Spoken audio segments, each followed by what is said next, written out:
Now for the spells. First up, 3 Golden Sarcophagus. This removes a card from the deck in order for you to get 2 turns later. Basically, you use it to fetch out your broke cards. Obvious choices being Giant Trunade and Future Fusion, so that you can do Future Fusion without any problems. After that, you can get out Dark Hole, your side deck stuff, Lightning Darkness Dragon if you're running it, because you can always run it as a 1-of in this deck too. After that, you got your staples, 2 MST, Book of Moon. Next up, Burrow from a Different Dimension. You can return 3 remove from play monsters back to the graveyard. It can be any 3, so you can like chain this to your opponent's Drill Warrior and put it into their graveyard, and now they're suddenly in trouble. But more or less, you're going to be using it to put your Wyverns, your Totem Dragons, anything that got hit by Bottomless or Dimensional Prison back to your graveyard. Very nice. 1 Dark Hole. It's Dark Hole. 1 Dragon Ravine. You're not relying on it like you would in the Dragoon deck. It's just there basically to help set up your graveyard a little bit faster. It puts the work off of Future Fusion because they can't Solemn Warning this. So you can just use it to pitch something, put another card in the graveyard. Best ones are Pitch Wyvern, Dump Darkness Metal, Pitch Wyvern, Dump Totem Dragon while you've got a or Darkness Metal in hand. It's just putting those guys in the graveyard faster. So you only need the 1-of. You can put another one in your side deck so you have 2 for certain matchups. But yeah, just 1 right now. Future Fusion. The most broken spell in the deck. By revealing a 5-headed dragon in your extra deck, who is going to be a gold rare, by the way, you can send any 5 dragons from your deck to the graveyard, which is more or less going to be Darkness Metal, a Wyvern, and whatever else for the situation.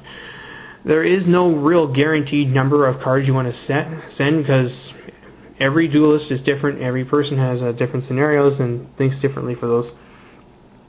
But yeah, Future Fusion, fun stuff. Has to stay on the field though for it to go through, so if your opponent MSTs it, nothing happens.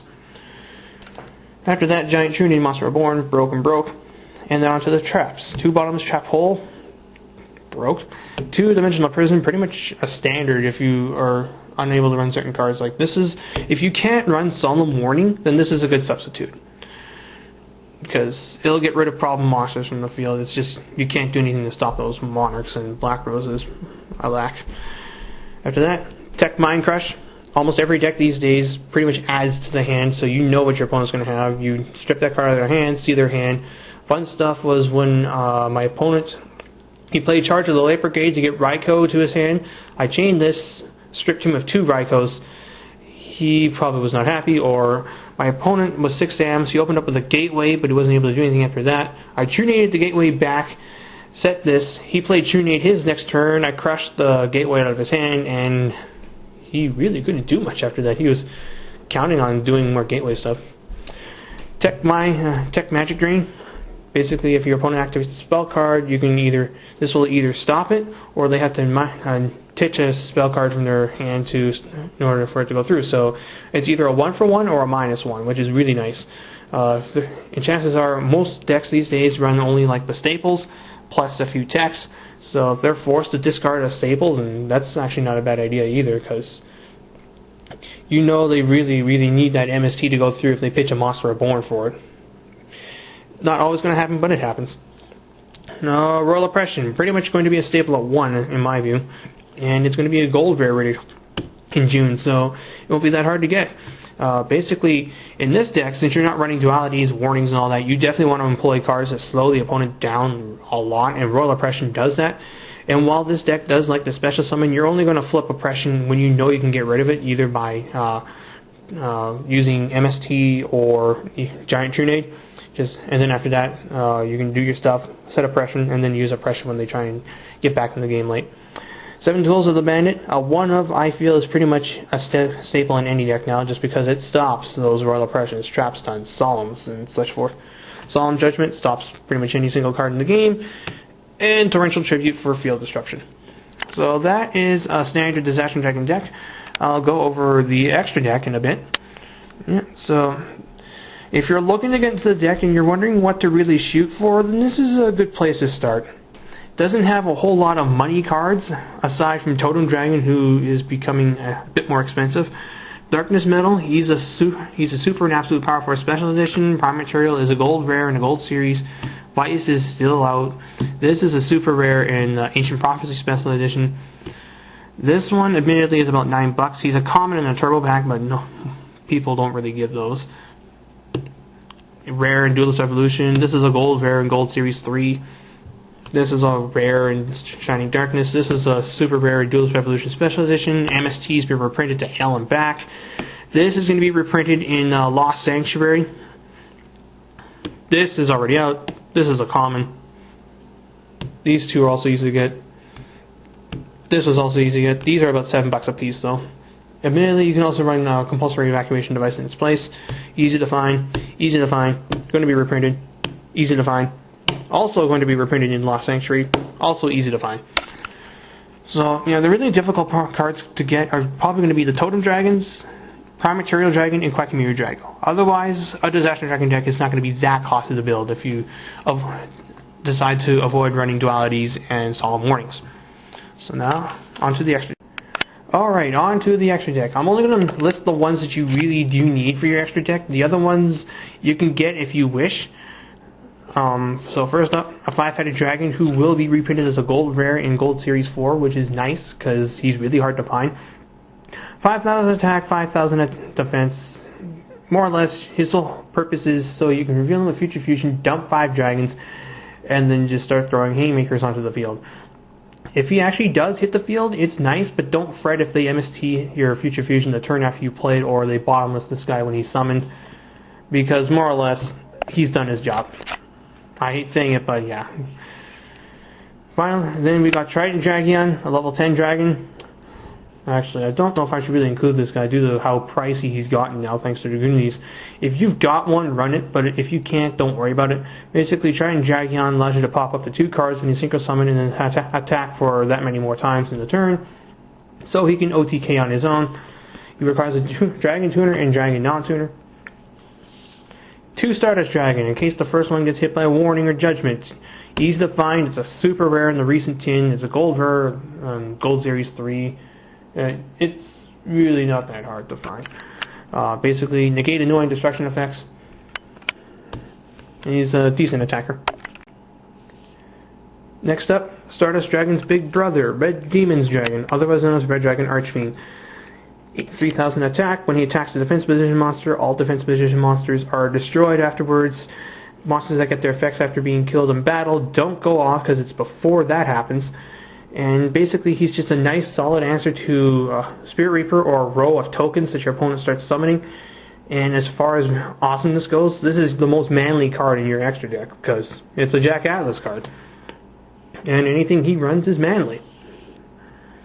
Afterwards, 1 Scrap Dragon. Select 1 card in your field, or 1 card in your opponent's field, pop it. Really, really nice in Disaster Dragon because you can just revive it with Darkness Metal. So you can just target himself, pop a card, and special summon it back, and quite possibly pop another card. So if you can, 2 would be nice, but 1 you can get by with fun. Unfortunately, Scrap Dragon's a little pricey at about nearly $40. Ancient Fairy Dragon. 3,000 defense, 2,100 attack. While it's on the field, once per turn, you can pop a field spell, gain 1,000 life. And in the meta now, where we've got Necro Valley, Dragon Ravine, all kinds of field spells running amok, Ancient Fairy Dragon is pretty much required now in the extra deck because Necro Valley and Zombie World really piss on this deck. And if you can get rid of those cards, those decks can't win against you. Gravekeepers have a hard enough time already trying to deal with dragons. If you get rid of their valley, they've got nothing, no other means of slowing you down. So yeah, definitely got to run one of those. 1 Black Rose Dragon to clear the field. And sometimes even swing for 24. 1 Exploder Dragon Wing. 1 Tuner plus 1 Non-Tuner Dragon. When this card attacks a monster with equal or less attack, you can immediately kill it and inflict damage equal to that guy's attack. Really nice for getting around those annoying guys that do nasty things to you when you kill them in battle. He also gets rid of like wall monsters such as Spirit Reaper and Mushmelon. 1 Iron Chain Dragon. He's pretty much just a 2,500 attack beat stick that when he inflicts damage, your opponent mills the top 3 cards. The effect really isn't that great now with everyone being so graveyard oriented, but he's still something you can synchro summon for and then remove for Darkness Metal Dragon if you don't want to get rid of your other guys. Once Revised Dragon comes out from Generation Force, he'll be in this guy's place. And then lastly, a Barbarian Dragon of the Ice Barrier. You summon this guy when you Admittedly, this guy's really costly now, so if you can't get it, it sucks, but you'll have to make do. Basically, you can discard any number of cards in your hand to bounce any number of those cards back to the hand. Brownak wins games. You summon him when you have the intent to win the game. If you can't, bounce him back to your extra deck so that he doesn't die and gets stolen with Monster Reborn. Those are the essential cards. Like I said, if you can run some other ones, like another Scrap Dragon. If you're running more dark monsters, a Dark End Dragon, Mistworm / Trishula. And if you're running Super Poly Organization in your extra deck, a Dragon Knight Draco Exquist. Yeah, I'm just listing the ones you really want to look out for. Five-Headed Dragon is a bit hard to get. Stardust and Red Dragon, not so much. Scrap Dragon cost is a bit pricey, so he's probably also going to set you back. So yeah, I'll list all the ones that are. I'll just show you guys the ones that are not expensive. Yeah, just those guys. But you definitely do need the Five-Headed Dragon in your extra deck. Without him, you can't use Future Fusion, which does slow you down a bit. I mean, granted, there are times you'll win without Future Fusion. I've done it quite a bit, but being able to play your Five-Headed Dragon is nice. Although, one of the guys on TCG, I remember his story, how he was able to top an entire locals, and he never used Future Fusion because he forgot his extra deck. That was quite an epic story. Anyway though, that's pretty much all I wanted to get across in this video. Basically, a standard Disaster Dragon deck idea to shoot for if you're looking to get into the deck, and cards that you should look out for. The next video I do will probably be one of my usual monthly episode series, and then I'll try and show you guys stuff to look out for in Extreme Victory, because Dodger Dragon is amazingly broke. Okay, so that's all I want to get across in this video, so thank you guys for watching, and until the next time, take care.